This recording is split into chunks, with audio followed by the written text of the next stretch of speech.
to have a very important conversation on food here, looking at the 6-month performance, half year 2023 of BUA Foods. There it is. Revenue, 90% climb there, 320 billion. The gross profit up by 155%, 132 billion. Operating profit, backing at a number of costs, 147% climb to 115 billion. Pre-tax profit, 109 billion naira. Profit after tax, 95 billion. Let's talk food. We have engineer Ayodele Abioye, who is the managing director of BUA Foods. Sir, it's good to have you again. It's been a long time since we had you last in this studio.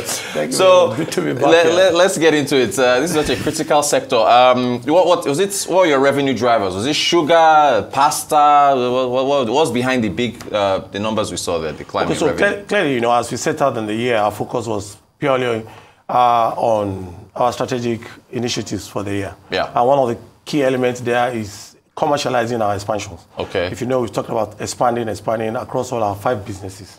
So we started commercializing our 5 business, our expansion drives, crystallizing them into demand fulfillments primarily. And of course, the key driver to this number you see is actually the volume growth. We've grown the volume about 36%, almost 40% as it were. And growth has been recorded across all the sectors. Important also to add that, yes, the new kid on the block, which is also our rice mill, also came on board in the half year. And of course, in second year, we look forward to making that more robust in terms of contribution to revenue.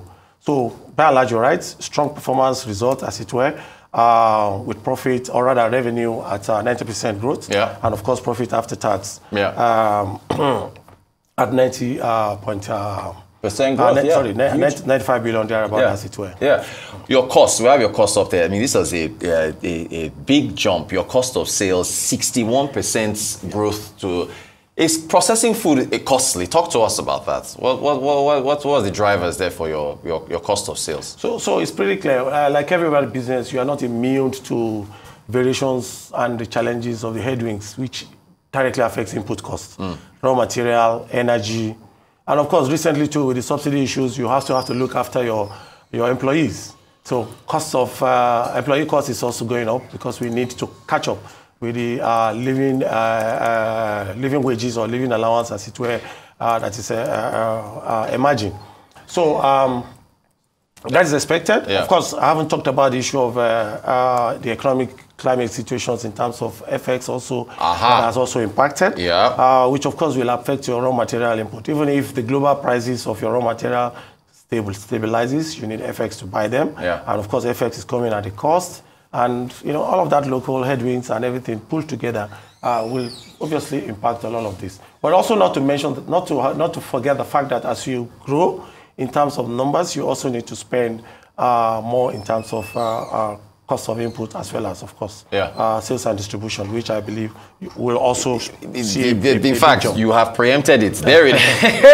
200% climb in selling and distribution. Your administrative costs 164%. So what was it? Is it logistics or what? Okay, so the interesting part with total supply chain, as it were, is that when you expand your on-site production facility, you need to tie that together with your inbound supply chain as well as your outbound supply chain, which is and all of that needs to be orchestrated, work together, and in doing that, you need to spend some money. Yeah. So on the outbound side, of course, fulfill customer need, you need to consider how you move these goods. So you need to bring in extra logistics support, transportation, as it were, and also build warehouse or engage extra warehouses, which also helps you to accommodate these products so that you can also be close to the customers market, as it were. So all of this comes naturally, expectedly, that we must have these increases, which obviously over time, again, will pay off. Would it help if we had,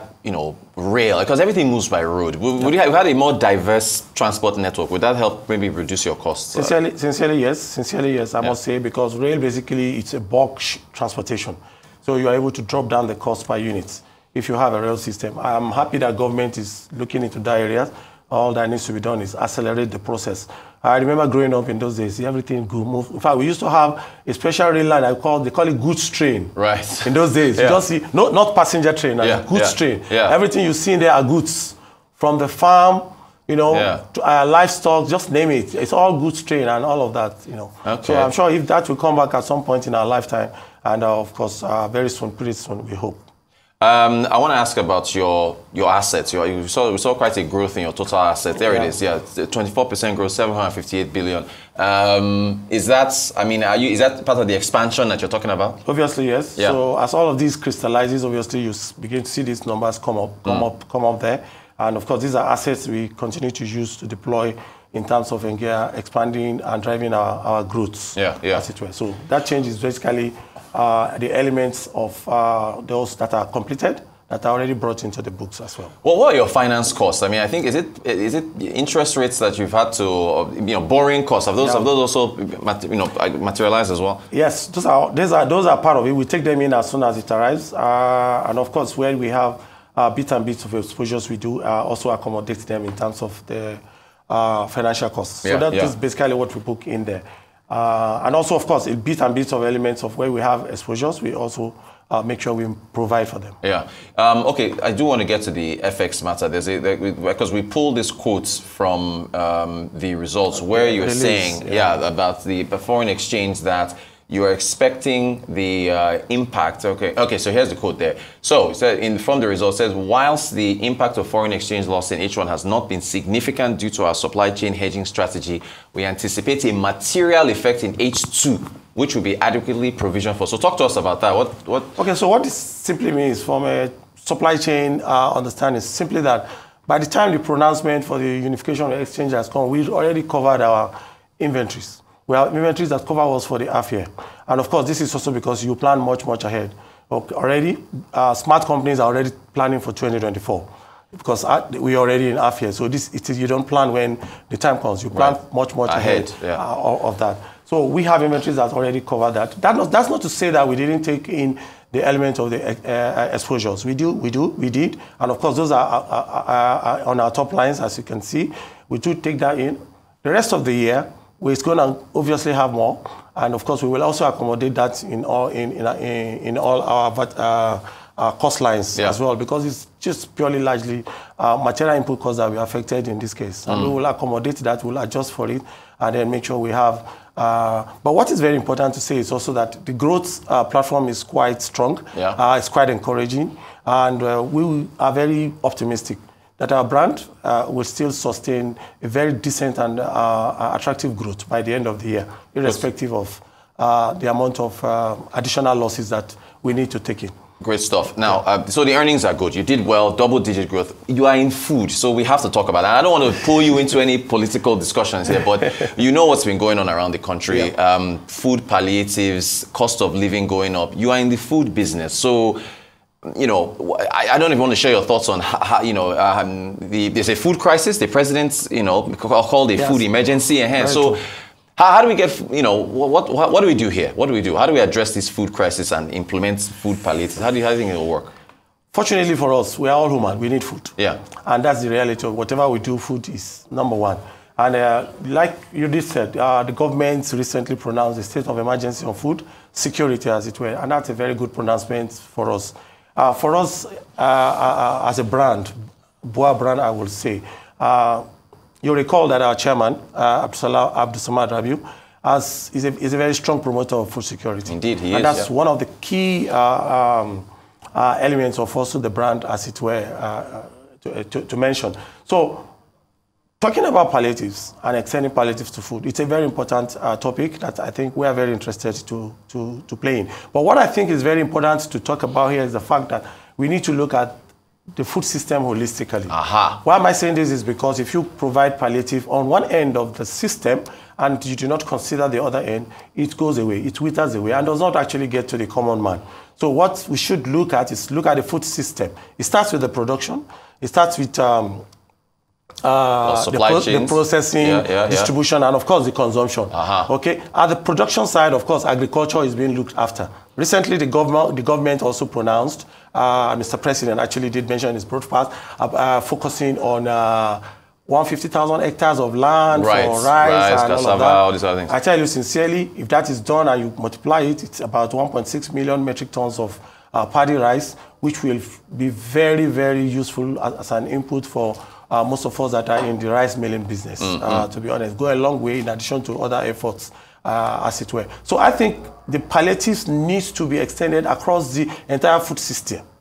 Why is this? Because for us as manufacturing in particular, if we get some palliative, we're able to pass down the costs in terms of abating the cost of goods such that we can also ensure that our consumers and the end consumer at the end of the day is able to have an affordable price, competitive on their table. Okay, so and I think this is where it is critical. It's critical. Well, you see, when one looks at your costs on your financials and sees the growth and the driving, that I mean, you are illustrating how expensive it is to produce food in the country. So obviously, the government is going to face those challenges as well if they are trying to produce more food across the country to feed the nation. So isn't it critical that we accept and acknowledge the challenges in producing food in Nigeria? That's essentially what I'm asking, just using your financials as an example. Yeah. So we should. And then also ask ourselves, in which areas do we have control over? Right. So for instance, if you look at gas energy, it's a local product. And I'm sure one of the things that the experts talk about is that we have this at our back end. Shouldn't we enjoy the benefit of having it at our back end? So if you look at gas energy, how can we make sure gas energy is democratized, is liberalized, and comes at a lower price to industries, for instance, such that we're able also to pass those costs down the line, down the value chain. What power? Well, it's the power problem. Exactly, that's it. So gas energy actually relates to power. Industries today are largely running on generators and all of that. Most of us that are in the big industry, in big manufacturing, I would say, we're using gas energy, as it were. The other MSMEs are probably relying more on diesel, you know, which is more expensive than gas, as it were. And then, of course, our grid also, depending on where you are, neither here nor there. And I think if we are able to do something across all of it, which is why I'm saying manufacturing palliatives, very important. Government have done some. I think more needs to be done. Critical thing is to focus the fact that look at the entire food system, apply the palliative across whatever is needed to ensure that the price benefit gets to the end user. To the end users. Engineer Ayodele Abioye, it's always great talking to you. Managing Director of BUA Foods, great result. Thank you so much for joining us. Thank you, Rotus. Good to be here.